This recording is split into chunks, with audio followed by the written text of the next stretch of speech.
বর্তমান সময়ে এই ফিতনার যুগে আল্লাহর ইবাদত করে কেন আমরা মজা পাই না, এর মূল কারণ কি এ বিষয়ে আমরা সংক্ষেপে যদি বলি।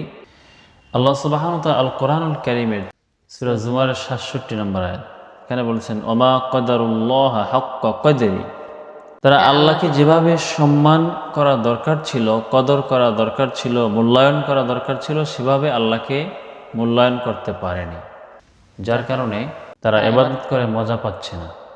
আমরা সালাতে যে আমরা বলি সূরা ফাতিহা আমরা প্রত্যেকেই তেলাওয়াত করি, কিন্তু আমরা কি পড়ছি আমরা বুঝি না, যার কারণে সালাতে দাঁড়িয়ে আমরা মজা পাচ্ছি না। শুধুমাত্র সালাতে দাঁড়াচ্ছি, আল্লাহু আকবার বলে আবার শেষ করে দিচ্ছি, কিছুই আমরা বুঝতে পারি না।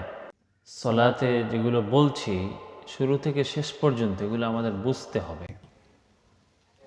এ ব্যাপারে আমাদের উদাসীনতা দেখা যায়। বিশেষ করে সূরা ফাতিহা আমরা সকলেই পড়তে হয় আমাদের, কিন্তু আজও পর্যন্ত আমাদের সাধারণ মানুষের অধিকাংশ মানুষই তারা সূরা ফাতিহা শুদ্ধ করে পড়তেও পারে না এবং তারা বুঝে না। আমরা কি আবেদন করছি আল্লাহর নিকট, আমরা কি সাহায্য চাই? আমরা সালাতের মধ্যে আমরা বলছি ইয়্যাকা না'বুদু ওয়া ইয়্যাকা নাস্তাইন, আমরা শুধুমাত্র কেবলমাত্র আপনারই ইবাদত করছি এবং করব এবং আপনার নিকটই সাহায্য চাই এবং চাইব। একথা আমরা বলছি, কিন্তু আমরা বুঝতে পারি না। আমরা আল্লাহর নিকট দোয়া করছি আমাদেরকে সহজ সরল রাস্তা দেখিয়ে দিন, হে আল্লাহ ইহদিনাস সিরাতাল মুস্তাকিম। তিনিয়তই এই দোয়াগুলো করছি, কিন্তু এগুলো না বুঝার কারণে আমরা মনোযোগী হতে পারছি না, যার ফলে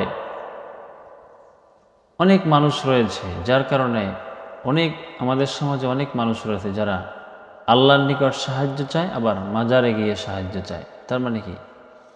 এর মানে হচ্ছে সে বুঝতে পারে না, আল্লাহর নিকট আল্লাহকে চিনতে পারে না। আমা কদারুল্লাহ হাক্কা কদরি, যথাযথ আল্লাহকে মূল্যায়ন করতে পারে না, যার কারণে ইবাদত করে আমরা মজা পাচ্ছি না।